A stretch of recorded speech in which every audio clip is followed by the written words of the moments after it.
Hi,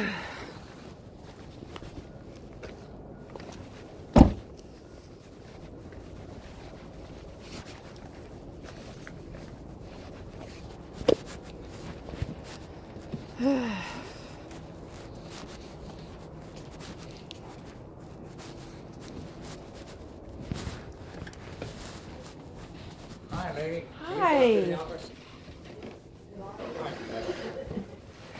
What can I help you with? I am back because my the guy who helped me out a couple of nights ago, he said you were like a good Christian businessman, and my mom went and looked for the title to her property. So the towing wasn't legitimate. My little brother bailed me out, and he needs that for his tuition money. I'm a widowed veteran mother, and I was parked at my mom's easement, and Good Samaritan had it towed away. So I have finally pulled this up. You're the lady that came up from Missouri. Yes, I have. Yeah, I had to relocate and move back home because it was That's what too I hard. heard. So yeah, So dramatic. and yes, it is very dramatic because I like spent my last money on gas, and now I'm like in the negative. So at $2.45 when I was parked at my mother's property, it was like very overwhelming for me in the holidays. I can't get my kids presents. I can't. I understand. Like, that. stuff Have like you that, talked to so. him over there at the, And showed them this. So this document's about 20 years old, and he hadn't like worked there for 20 years, so he wasn't aware of this or didn't know about it. And it says that's our common interest. It's worth $117 a month if we were to rent it out. It's the Panhandle lot and driveway. That is the Panhandle of the property. It's like it's all in here. So, but one thing he did share with me, which I would consent to, is that he said the easement is at our discretion, meaning their, not our, me, is the easement is at their discretion and we can revoke it. And so what I'm thinking is I can accept this as they're revoking their consent. Now, I mean, I don't need a $245 fine to have them revoke, like they can just tell me. So, I mean, I'm thinking from this point on, I can just never park there again because they claim they can revoke consent to their easement. But it says it's mutual property on here. So I would just like this to have not happened around Christmas. I wish it hadn't have happened either. Well, it sounds, yeah, it's not, you know. But I don't, what do you want me to do? I was hoping we could get like a refund or a partial refund or something because there was a miscommunication, and I can say, hey, you know, consent revoked. Consent revoked then if you don't want that to be an easement anymore. And I understand the position you're in. Yeah. They called us to do a job, we did it. Yeah, but it wasn't legitimate is the problem. It was legitimate according to our business. According to them. Contracted to tow for them. And therefore when we were... But the sign is on their lot and not on my mom's lot. So it was a mistake. So I don't know if you guys are in cahoots or what, but like it's not... It was very painful for my small family. I see that. And they have... This person that signed to take it, I would go talk to him. Who?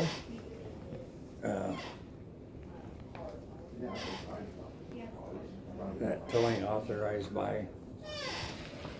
I talked to them. They said she was off, but the officer, I was told to speak with the lieutenant. He was a man.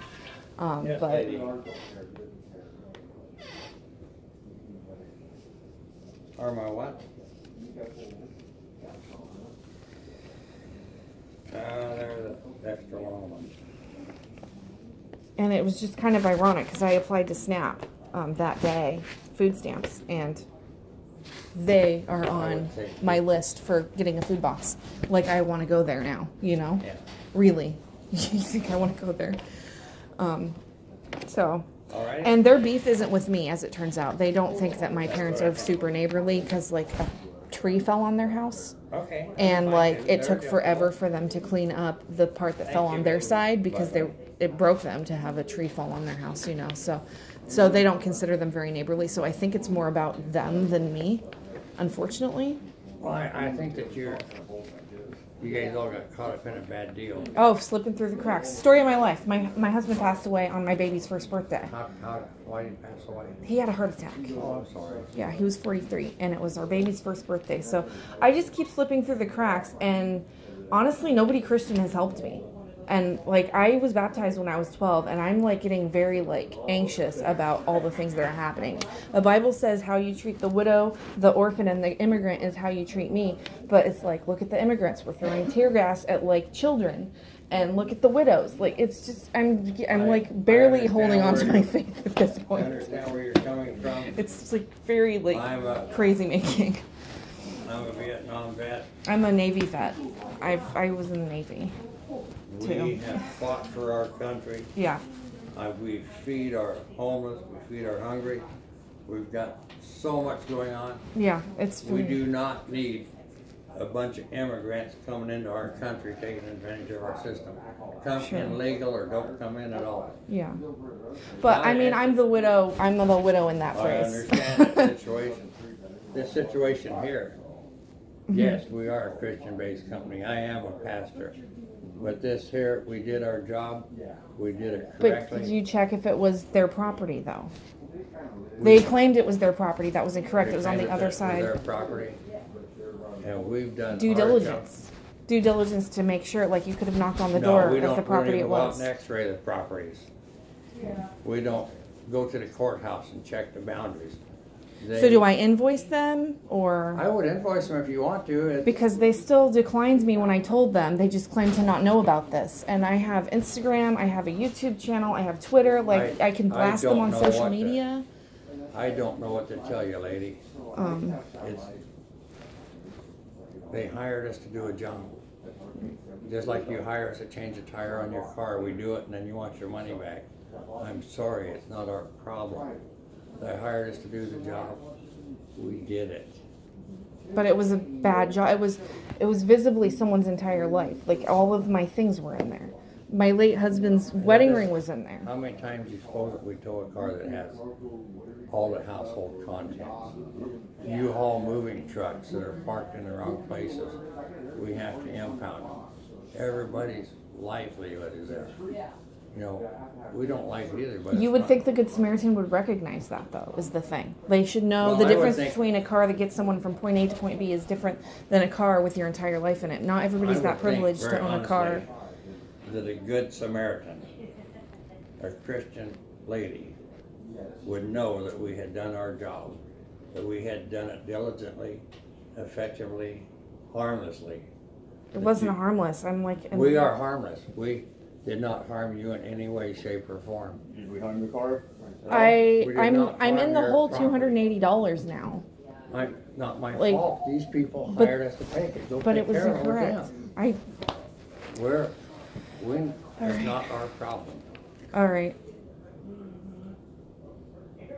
I wish that you could see that. I will go to the police and see if anything I have to say online is liable then. It'll just be facts.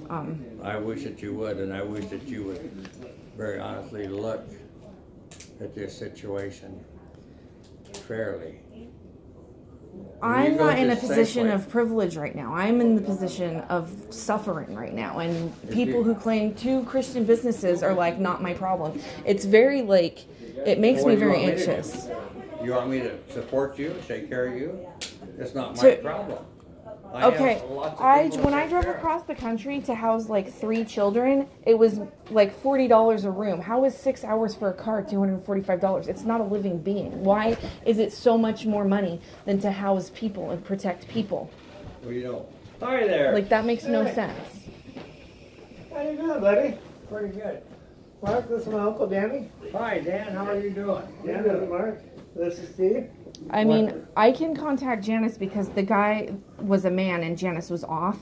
So she might know more about it than me. And if she hopefully worked this long, as like 20 years, because that's how old this document is. Maybe she'll take care of it. But I don't like, I mean, I used to work for Good Samaritan of the Ozarks.